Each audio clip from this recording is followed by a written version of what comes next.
In Syria, local media reporting an airstrike hitting the northern city of Mesyef this morning. Explosions were heard as Syrian air defense systems were activated on Tuesday of last week. Media outlets also reported that there were explosions in the vicinity of the military airport near Aleppo. According to the reports, several targets belonging to Iranian militias at the airport were attacked. The strikes have been attributed to Israel, who generally does not comment on its military activity in Syria. Let's bring in Dr. Jacques Neriah, the former deputy head of assessment for Israeli military intelligence, joining us live in studio this morning. Thank you so much for being with us. Last time an airstrike like this happened, Russia condemned Israel's actions. Talk to us a little bit about Israel's incursions in Syria, what they're targeting, and what it could mean for the other bodies there, like Russia. Israel has one priority in Syria: stop the consolidation of Iran inside Syria, and as an offshot is to stop the transfer of precise weapon into Lebanon in the hands of Hezbollah. Unfortunately, since the 2006, I mean the second Lebanese war till now, Hezbollah had at the time about 15,000 rockets and missiles, ground missiles. Today he is in the possession of 150,000. So it means that even though we have tried to stop or to contain the Iranian effort, we haven't succeeded totally in stopping the transfer of weapons to Hezbollah. This is one thing. And so what is going on right now, because of the regional setup, I think that we will be witnessing an intensification of attacks inside Syria. We've seen that in Halab.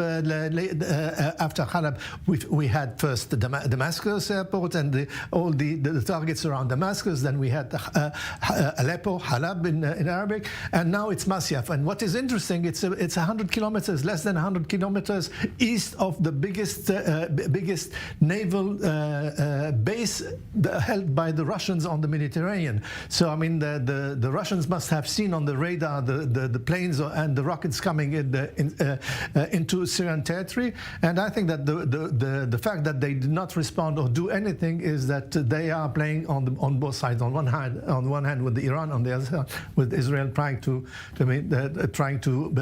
keep the balance between the two.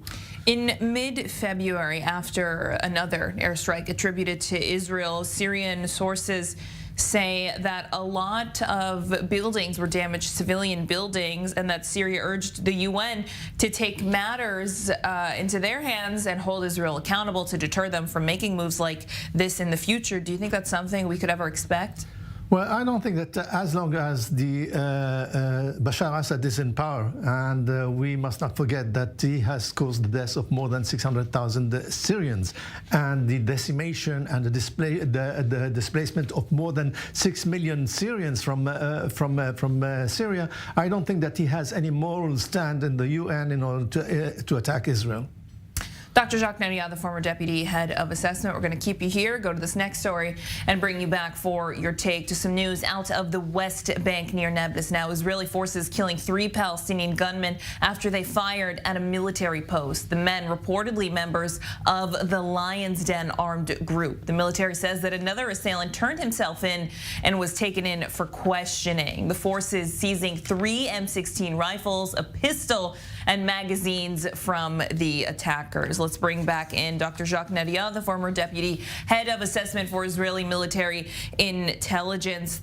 There's a lot of escalation in this cycle of violence between the Israelis and the Palestinians. On Thursday night, we saw an attack, a Palestinian man shooting 3 Israeli civilians on Dizengoff Street, the very popular street here in Tel Aviv. Israeli military raids seem to be getting deadlier and deadlier. What can we expect in these almost 10 days now leading up to the Muslim holy month of Ramadan, where tensions are historically so high? Unfortunately, I'm not a messenger of good news. I think that we are in the midst of an armed struggle between us and individuals. I mean, we like to nickname it as the third intifada, which is not the fact. It doesn't look like the second intifada at all. It's we see that individuals here are the ones that are leading the fight against Israel, and I think that there's a vicious circle here. We just attack and create an atmosphere that they have to revenge, and the revenge come, and vice versa, and all the time. And this cycle of violence is going, as you said, to be felt much more during the Ramadan period, and certainly on the background that the Minister of National Security has ordered the police to demolish houses in East Jerusalem, which is definitely not a factor that will bring calm in the area. Talk to us about young people, not just in the West Bank, but in East Jerusalem, who've been seen carrying out attacks. Children as young as 12, 13 years old, perhaps seeing images of others on social media who are famous for their activities in these militant groups. The radicalization of young people in the continued struggle. They're saying they're suffocated by life under occupation. How can Israel deal with the young people, these individual actors, lone wolves from the ages of 12 all the way to 30, which is still quite young? Well, you know, it's a policy that Israel had since the Six-Day War, 1967. Instead of favoring those areas, Israel just favored the areas where the Jewish quarters were. And if there was a chance just to go and buy houses inside the areas of the Palestinian-held areas. Palestinians don't have the education system as the Israeli one. They have the Palestinian one. And the Palestinian one, if you take the books that are taught to those kids, you can see that their incitement, you can see the hate speech against the Jews, against Israel.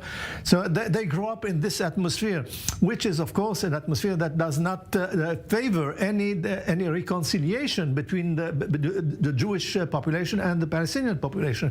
And as a matter of fact, I mean, since they don't know where to belong, they have a crisis of identity. Are they part of Jerusalem or not? If they are part of Jerusalem, why don't they receive the budgets that they need in order to rebuild and build themselves and educate themselves? And this is the main thing, that there is no horizon. And in this atmosphere where people grow up and see that there's nothing, only that you just have a dead end all around you, I think that the best sometimes those I would call them lunatics, but I mean, they wake up in the morning and they see that they have a revelation, divine revelation, and they go and kill Jews, and this is what's happening. And Israel has been cracking down on things like this, with home demolitions, with other measures that are seen as collective punishment. In this right-wing and religious government, how has the policy shifted from previous governments? The policy has shifted because they have come with an agenda, specific agenda. They want to say that governance has to come back. They feel that Israel has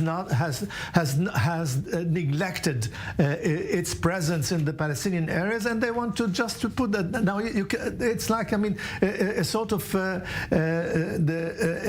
reaction where you haven't seen Israelis at all during a number of years, and suddenly they come in and they begin demolishing, and they begin with police presence and all the restrictions, which is not a wise policy to maintain.